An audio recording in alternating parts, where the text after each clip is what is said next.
আসসালামু আলাইকুম প্রিয় দর্শক, সিলেট থেকে সরওয়ার আলমকে সরিয়ে দেওয়া হয়েছে। সরওয়ার আলম সিলেটের ডিসি ছিলেন এবং ওনাকে ডিসি পদে নিয়োগ দেওয়া হয়েছিল 2025 সালে, যখন নাকি ওই সাদা পাথর চুরি এবং লুট হচ্ছিল। সেই যে সংকট তৈরি হয়েছিল, সেই সংকটকে সামাল দেওয়ার জন্য সরওয়ার আলমকে সেখানে ডিসি পদে নিয়োগ দেওয়া হয়েছিল এবং নিয়োগের পর উনি সেই সংকটকে সামাল দিয়েছিলেন এবং খুবই সাফল্যের সঙ্গে উনি গত এক বছরের মতো প্রায় এক বছর, কারণ গত বছরের অগাস্টে থেকে নিয়োগ দেওয়া হয়েছিল এবং এই বছরের জুন মাসে তাকে সরিয়ে দেওয়া হলো 10 মাসের মাথায়। এবং এই তাকে সরিয়ে দেওয়া হলো, এটা কি কোনো রুটিন ওয়ার্ক ছিল? হতে পারে, কিন্তু রুটিন বদলিত হয়। কেউ তো আর অনন্তকাল এক জায়গায় থাকেন না। হয়তো উনিও সে কারণেই রুটিনভাবে সরে গেছেন, হতে পারে। কিন্তু এর মাঝে কিছু ঘটনা ঘটেছে, যে ঘটনাগুলি নিয়ে আমার মনে হয় আলোচনা করা দরকার।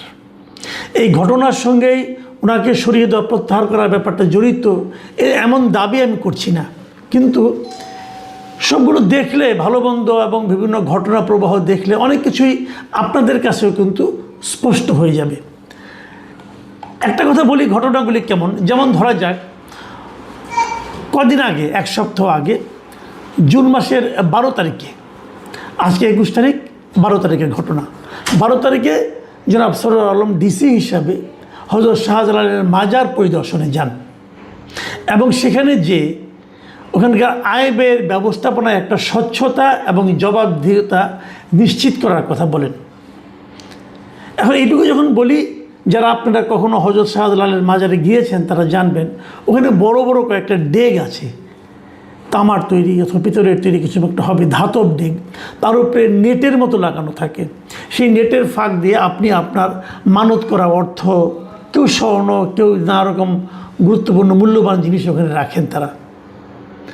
এবং একটা প্রশ্ন কিন্তু জাগার কথা, এগুলো কোথায় যায়? কেউ কি জানেন কোথায় যায়, কি হয়? মাজারে যে টাকাগুলো আপনারা দেন, মসজিদে যে টাকাগুলো দেন, এটাগুলো কোথায় যায়? যারা ঢাকা শহরে থাকেন তাদের আমি একটা মাজার দেখাই। গুলিস্তানের সিনেমা হলের মোড়ে ওখানে একটা মাজার আছে, রাস্তার ঠিক মাঝখানে একটা মাজার আছে, গোলাপ শাহ মাজার, ওটা অনেকেই চিনেন মাজারটা। দেখবেন সেই মাজারেরও ভেতর চারদিকে নেটের মতো করে দেওয়া আছে, মানুষ ভেতরে টাকা পয়সা ফালায় এবং ওখানে তাকালে দেখবেন অনেক টাকা ওপেন পড়ে আছে, কিন্তু ওই জালের মধ্যে, নেটের মধ্যে টাকা ফেলায়। সেই টাকাগুলি যায় কোথায়? কেউ কি প্রশ্ন করেছেন? কেউ কি জানেন এই যে আপনার টাকাটা ফেললেন, টাকাটা গেল কোথায়? কে নেয় টাকাটা? এই প্রশ্নটা থাকলেও আপনারা খবর নেবেন। আমি বলে দেই, এই টাকাটা যায় হলো, ঢাকারটা যায় হলো সিটি কর্পোরেশনের কাছে। সিটি কর্পোরেশনের কাছে যায় এই কারণে, সিটি কর্পোরেশন এই মাজারটা দেখভাল করে, এই মাজারটা রিপেয়ারিং, এই মাজারটার এখানে থাকা এবং ওখানে গুছিয়ে রাখা, পরিষ্কার পরিচ্ছন্ন রাখা, এগুলো সিটি কর্পোরেশনের কাজ। সিটি কর্পোরেশনের টাকাগুলো নিয়ে যায় বিভিন্ন সময় এবং সেটা দেশের সরকারের নাগরিকদের নানা ধরনের উন্নয়নমূলক কাজে ব্যবহার করা হয়। প্রশ্ন হচ্ছে, সিলেটের এই টাকাটা যায় কোথায়? সিলেটের এই টাকাটা, মানে সিলেটের মানে এই যে মানে দুটো বড় বড় মাজার আছে, শাহজালাল মাজার এবং শাহপরানের মাজার। এই দুটো মাজারে যত মানতের টাকা পয়সা, অর্থ দান, খয়রাত যা আছে, দান বাক্সে যা থাকে, এগুলো কিন্তু সরকার নিয়ন্ত্রণ করে না, জেলা প্রশাসন নিয়ন্ত্রণ করে না, এগুলো নিয়ন্ত্রণ করেন খাদেমরা। ওখানে যারা খাদেম আছেন, খাদেমদের একটা বড় গোষ্ঠী আছেন, ওনারা এই টাকাটা ওঠান এবং এই টাকাটা ওনারা বাজারের উন্নয়ন কাজে ব্যয় করেন এবং যে মাজারকে পরিষ্কার পরিচ্ছন্ন রাখার জন্য ব্যয় করেন। যারা এগুলি করেন তাদেরকে পারিশ্রমিক হিসেবে কিছু দেন এবং খাদেম হিসেবে যারা আছেন তাদের বংশধর এবং আত্মীয়, তারাই কিন্তু টাকাটা আসলে নিজেরা ভাগ বাটোয়ারা করে নেন এবং তারা মাজারটাকে দেখভাল করেন। এই হলো গিয়ে ফরম্যাটটা।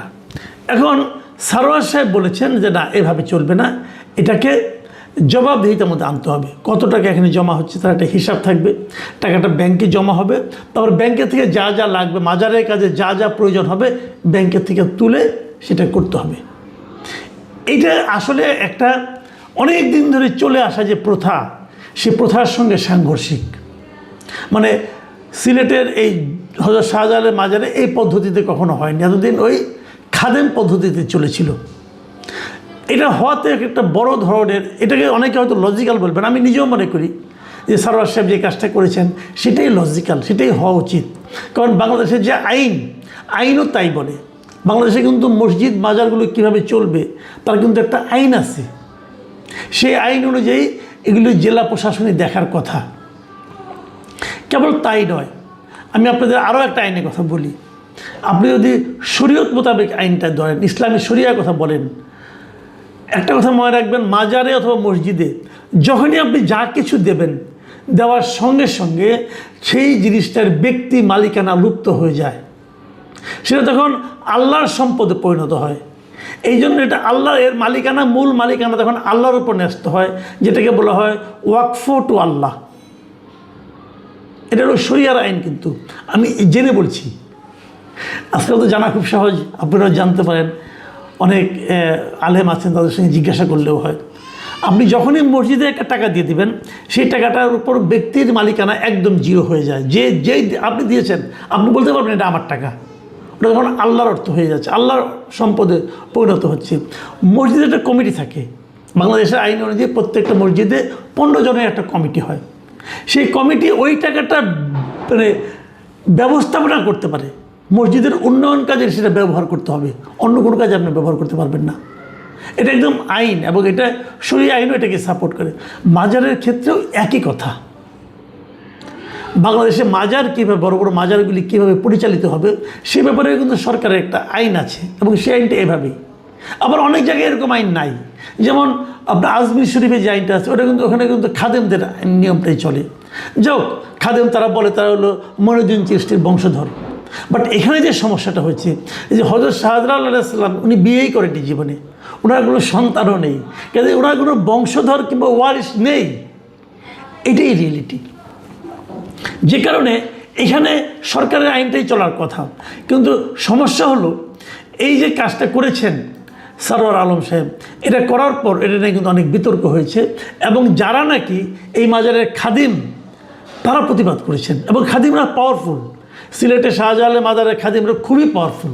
যেমন এই মাজারে যত রকম পলিটিক্যাল পার্টি আছে সিলেটে, এমনকি ঢাকারও, আপনারা দেখবেন বাংলাদেশে একটা প্রচলিত ধারা আছে যে যখন কোনো রাজনৈতিক দল যখন নির্বাচনে অংশ নিতে যায়, জাতীয় নির্বাচন, দলীয় প্রধানরা কিন্তু সিলেটের মাজার জিয়ারত করে ওখান থেকে তারা প্রচারণা শুরু করেন। এরকম একটা ধারা কিন্তু আছে। এর একমাত্র জামাত ইসলাম করে না, কারণ জামাত ইসলাম এই মাজার পদ্ধতির কথা উপরে তাদের কোনো আস্থা নাই।